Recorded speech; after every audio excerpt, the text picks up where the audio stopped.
귀한 하루를 말씀 묵상과 기도로 시작하는 우리 귀한 식구들에게 하나님 우리 아버지와 주 예수 그리스도로부터 은혜와 평강이 풍성하기를 축복합니다. 오늘 묵상하실 말씀 마태복음 5장 29절 30절 우리 같이 읽겠습니다. 만일 내 오른눈이 너로 실족하게 하거든 빼어내버리라. 내 백체 중 하나가 없어지고 온몸이 지옥에 던져지지 않는 것이 유익하며 또한 만일 내 오른손이 너로 실족하게 하거든 찍어내버리라. 내 백체 중 하나가 없어지고 온몸이 지옥에 던져지지 않는 것이 유익하니라. 아멘. 오늘 본문은 27절, 28절에 간음하지 말라 라고 하는 말씀에 바로 이어 나오는 부분인데, 이 말씀은 단순하게 간음과 연결된 것만이 아니고 구원받은 성도들, 천국 백성들이 죄에 대해서 어떤 자세와 태도를 가져야 하는지에 대한 말씀을 담고 있습니다. 자, 우리가 먼저 이 말씀을 살피기 전에 신학적인 부분 한 가지 이해해야 될 게 있습니다. 그것은 이 구원과 관련된 것이죠. 예수 그리스도를 믿음으로 구원의 은혜를 누립니다.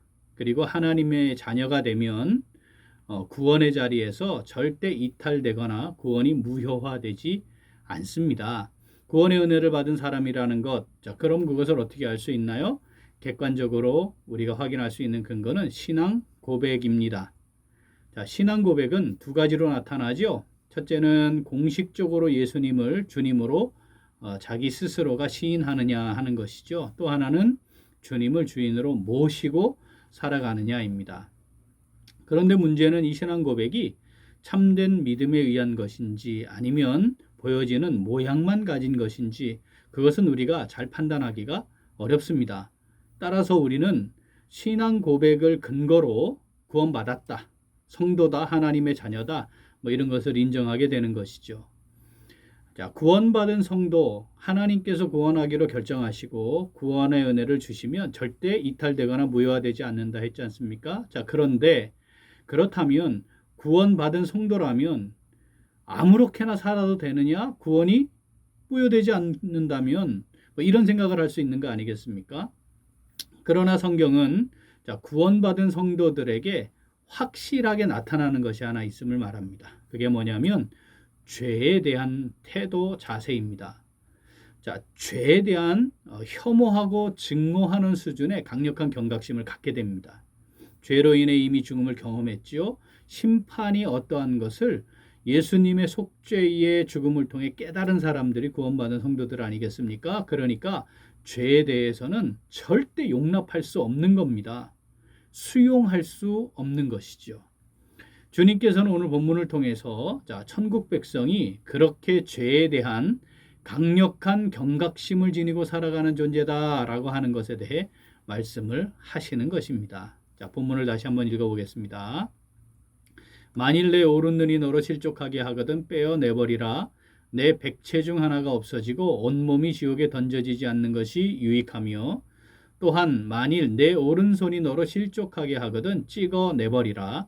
내 백체 중 하나가 없어지고 온몸이 지옥에 던져지지 않는 것이 유익하니라. 아멘. 자, 여기 실족하게 하거든 이라는 말씀이 등장합니다. 이게 원문의 뜻은요, 범죄하게 하거든 또는 믿음에서 이탈하게 하거든 이런 의미를 지녔습니다.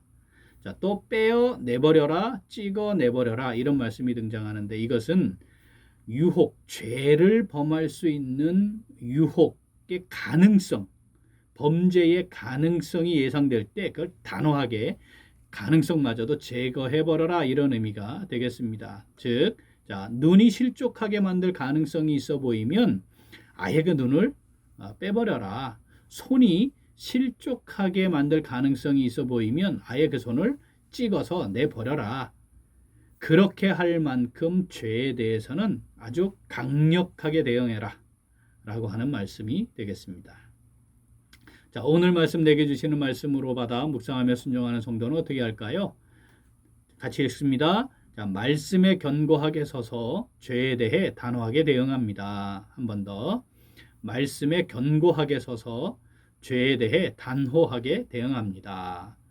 자, 죄 정의 잘 아시죠? 말씀에서 벗어난 모든 것입니다. 그러므로 자, 죄에 대해 경각심을 가진다 또는 죄에 대해 단호하게 대응한다. 그러려면 기준이 있어야 되는 거죠. 자, 말씀을 알지 못하면 이게 죄인지 아닌지 알지 못하는 거죠. 이럴 때에는 내가 어떻게 생각하고 판단하고 행동해야 할까? 이게 분명치 않으면 그러면 자연스럽게 죄 가운데 들어갈 수 있는 거죠. 그러니까 말씀을 정확하게 새기고 그 말씀을 기준으로 행해야 합니다. 자, 어렴풋하게 아는 거 가지고 대충 하려고 하다 보면 자연스럽게 나의 지식과 경험, 그리고 나의 지식과 경험에 근거한 생각과 판단에 따라 행할 수밖에 없게 되는데, 그러다 보면 내 마음과 육체가 원하는 것에 자연스럽게 넘어가게 되는 것이죠. 자, 이러한 삶의 자세와 태도는 아버지의 온전하심과 같이 온전하려고 애쓰는 천국 백성의 삶의 모습일 수 없습니다. 자, 우리가 이렇게 한번 생각해 볼까요? 어떤 사람이 간암에 걸렸습니다. 간암에 걸린 원인은 오랜 시간 지속되어 온 음주였습니다. 항암 치료를 받았고요. 참 고통스러운 치료 과정을 거쳤습니다. 의사가 이 환자에게 얘기하는 거죠. 당신의 간암의 원인, 암에 걸린 원인은 알코올에 있다. 그러니까 절대로 술을 마시면 안 된다. 이 환자는 이 말을 어떻게 이해했을까요? 아, 그렇구나. 내가 이 암에 걸려 다시 이렇게 고통스러운 삶을 되풀이하지 않으려면 절대로 내가 술을 마시면 안 되겠구나. 이렇게 생각하는 게 정상 아니겠습니까? 그리고 이 사람은 술에 대해서 어떤 태도를 가지게 될까요? 술, 괜찮아. 한 잔은 괜찮아. 내가 비록 암에 걸려갖고 이렇게 죽을 고생을 했지만 한 잔은 괜찮아. 그럴까요? 절대 그럴 수 없는 거 아니겠습니까? 술 하면 지긋지긋하죠. 혐오하는 거죠. 누가 마시려고 하면 막 말리지 않겠습니까? 절대 안 된다. 절대 안 된다. 이거 술 내가 못 끊어가지고 결국은 간암 걸려가지고 내 죽을 고생을 다 하지 않았냐. 뭐 이렇게 되지 않겠습니까? 어떤 친구가 와가지고 얘기하는 거죠. 야야야, 항암 치료했는데 고생했다. 우리 딱 한 잔만 하자. 여러분, 그 친구를 어떻게 해야 되겠습니까? 아마 다시는 그 친구를 보려 하지 않을 겁니다. 그러한 자세와 태도를 지니는 것에 대해 지금 주님께서 말씀하시는 겁니다. 자, 29절 30절 우리 한 번 더 읽습니다. 만일 내 오른 눈이 너로 실족하게 하거든 빼어내버리라. 내 백체 중 하나가 없어지고 온몸이 지옥에 던져지지 않는 것이 유익하며, 또한 만일 내 오른손이 너로 실족하게 하거든 찍어내버리라.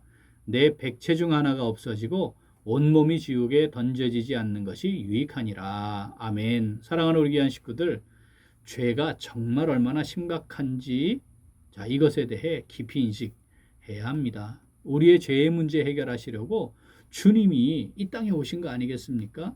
만약에 죄의 문제를 우리 스스로 해결할 방법만 있었다면 주님이 오셔서 십자가에 그렇게 고통당하며 죽으실 이유가 없었을 겁니다.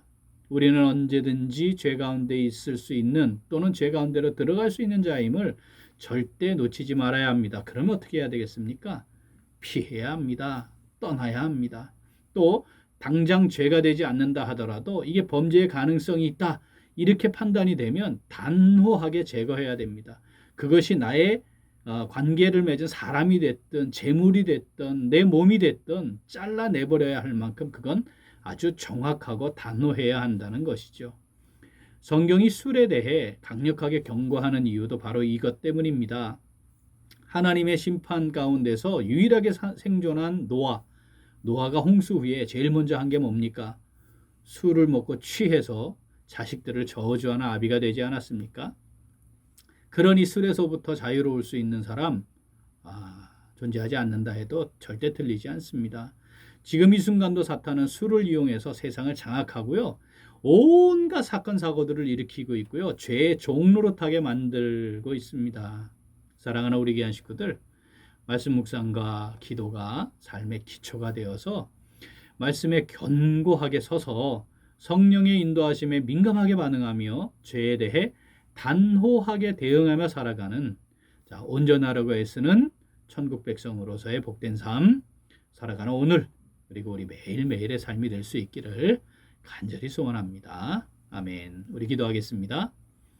하나님 아버지, 죄 가운데 살다가 영원한 심판과 멸망에 이를 수밖에 없는 저희들을 사랑하셔서 예수 그리스도 우리 주님을 십자가에 내어주시고 구원의 은혜를 누리며 살아갈 수 있도록 우리에게 구원의 은혜를 더하심을 감사드립니다. 그런데 저희들은 죄에 대해 강력하고 단호하게 대응하며 죄의 가능성을 완전히 제거하는 삶을 살아가지 못하였습니다. 자연스럽게 익숙한 채로 죄에 대해 무감각해지기도 했고 우리들의 지식과 경험에 근거해 하나님의 말씀대로 온전히 행하지 못함으로 범죄하는 것을 반복했음을 이 시간에 고백하며 회개합니다. 하나님 아버지 저희들을 긍휼히 여겨주시고 용서하시고 용납하여 주시옵소서. 이제 하나님의 말씀을 마음에 잘 새기고 묵상하면서 죄의 유혹에 민감하게 반응하며 범죄하게 만드는 요소들을 그 가능성까지 완전히 제거하여 아버지의 온전하심과 같이 온전한 삶을 살아가는 천국 백성의 복된 삶 살아가기를 간절히 소원합니다. 하나님 아버지 저희들의 부족함과 연약함 돌아보시고 성령으로 저희들을 붙잡아 주시고 인도하시며 함께하여 주시옵소서. 감사드리며 예수님 이름으로 기도합니다. 아멘. 오늘 도고 기도는 교회의 비전들을 위하여입니다. 먼저 교회의 비전들을 위해 기도하겠습니다. 하나님께서 주신 교회 비전들이 하나님의 은혜 가운데 잘 성취되어 하나님께 영광을 돌려드리고 하나님의 나라를 확장하는 귀한 사역을 잘 감당하도록 기도하겠습니다. 또한 비전을 품고 일어나가는 성도들을 위해 기도하겠습니다.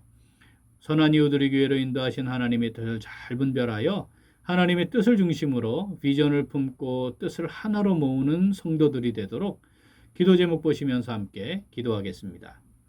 이어서 육신의 연약함으로 치료 중에 있는 식구들과 생활에 어려움을 겪고 있는 식구들과 군 복무 중인 형제들과 타 지역에서 머물고 있는 교회 식구들과 학업 중에 있는 청년들을 위해 기도하시고 이번 주 후반에 진행될 유초등부 성경 읽기 캠프와 청년부 캠프가 은혜 가운데 잘 진행되도록 기도하시고 우리 각자 기도 제목 가지고 함께 기도하겠습니다.